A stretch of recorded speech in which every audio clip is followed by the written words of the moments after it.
हमारे साथ इस समय बातचीत करने के लिए एमएलए रजौरी इफ्तिखार अहमद साहब हैं। आज का जो सेशन था वो बड़ा इंपॉर्टेंट था क्योंकि आज इन्होंने बेरोज़गारी के मुद्दों पे बात की, राजौरी की तरक्की के लिए बात की और सेशन के अंदर इन्होंने बड़े जोर दिया जो चीफ मिनिस्टर उमर अब्दुल्ला जी हैं उनको कि जम्मू कश्मीर की तरक्की होनी चाहिए, लेकिन ख़ित्ता पीर पंजाल की होनी चाहिए और ख़ुसूसी तौर पे राजौरी डिस्ट्रिक्ट के अंदर जो रुके हुए काम हैं वो सब एक बार रिस्टोर होने चाहिए।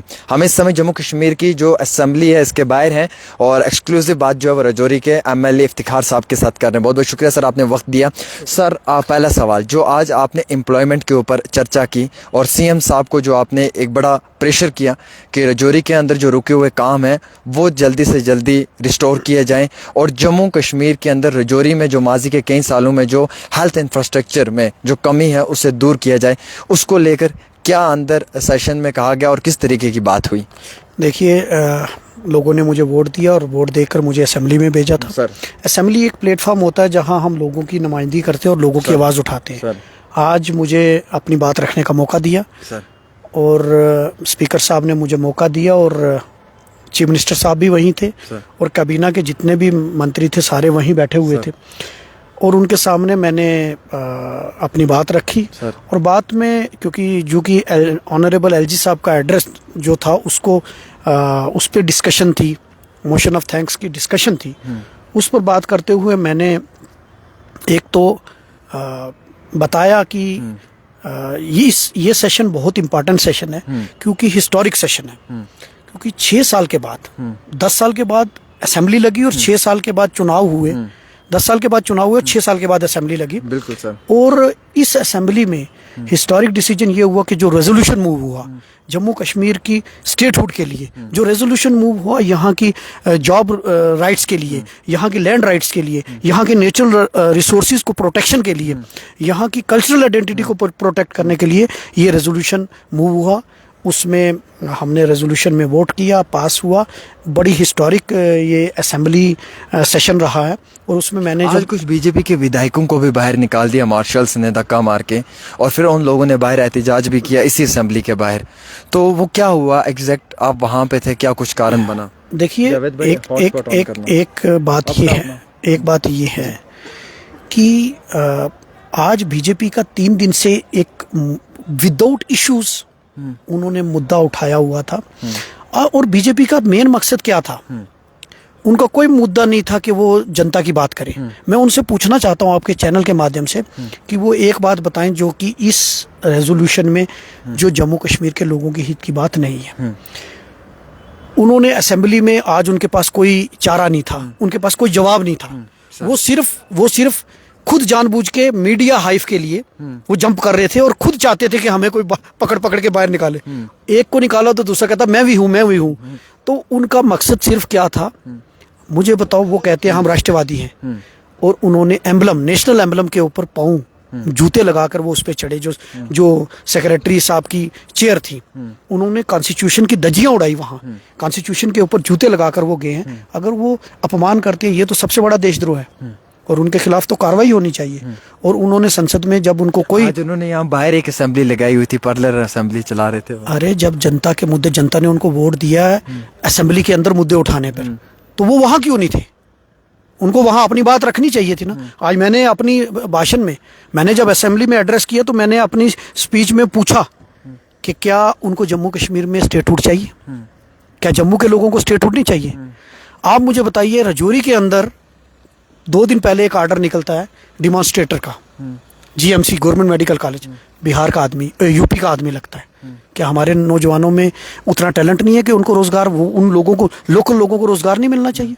तो अगर उसकी बात हो रही है तो आप जम्मू के साथ खिलवाड़ कर रहे हैं, आप मैंडेट का खिलवाड़ कर रहे हैं। तो जो मैंने मुद्दे रेज किए वहाँ मैंने सबसे पहले यूथ एम्प्लॉयमेंट की बात कही। मैंने कहा कि आपने वादे किए, मैंने चीफ मिनिस्टर साहब को कहा लोगों को बड़ी उम्मीद है, क्योंकि हम बेरोजगारी में 26 नंबर से पहले नंबर पर आए हैं।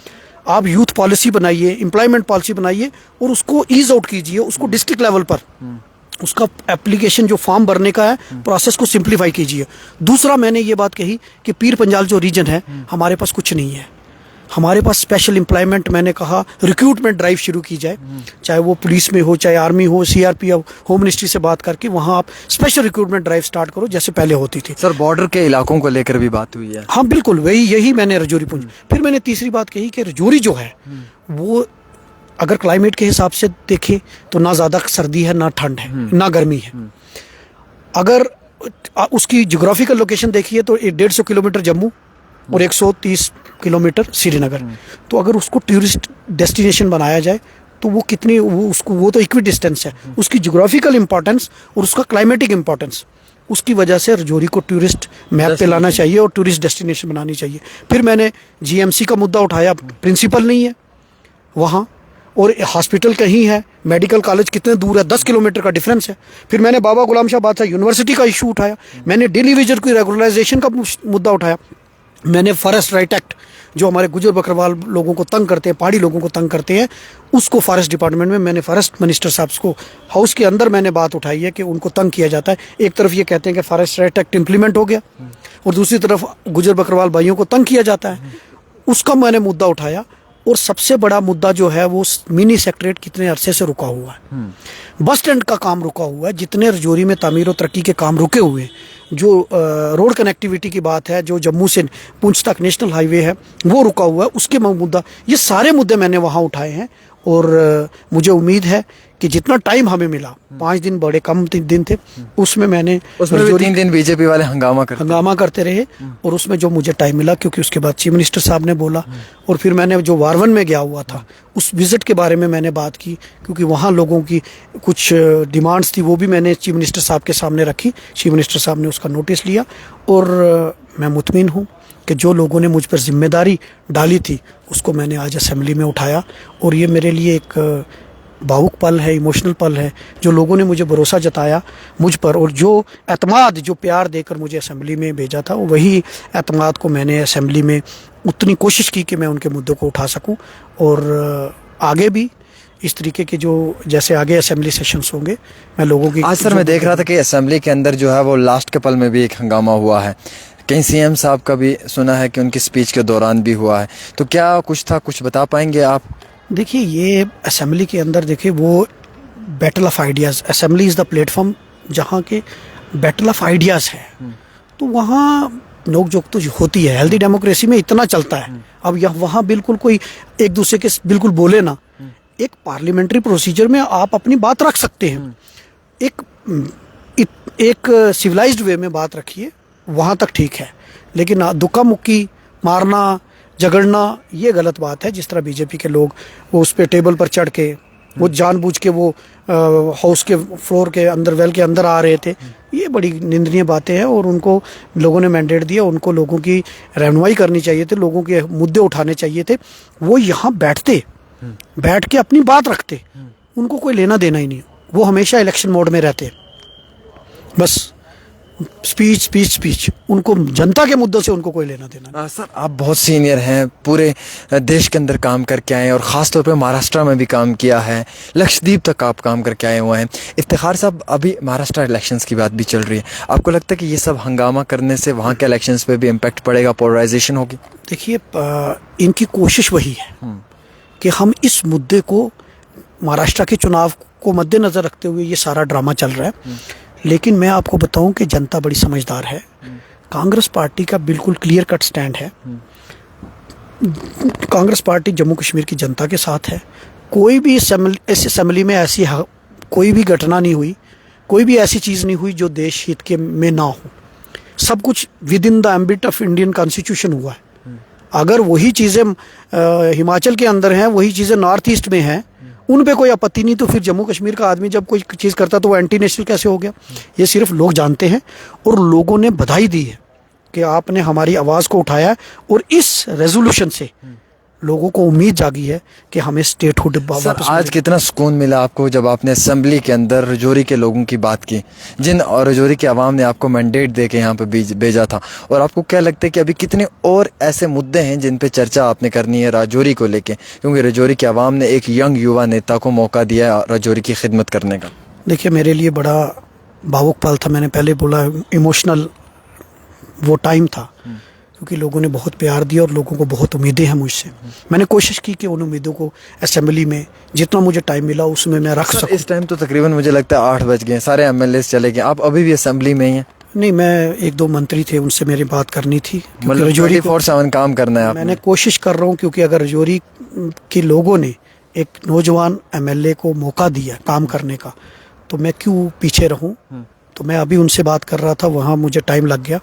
तो क्योंकि 6:30 बजे तक तो असेंबली चली है, 7 बजे तक, और उसके बाद एक दो मंत्री बैठे थे, तो मुझे मेडिकल कॉलेज का इशू था वो, जो मैंने असेंबली के अंदर भी रेज किया, क्योंकि वहाँ प्रिंसिपल परमानेंट जो प्रिंसिपल साहब हैं उनके पास 3-4 चार्ज हैं, वो परमानेंट वहाँ बैठ नहीं पा रहे।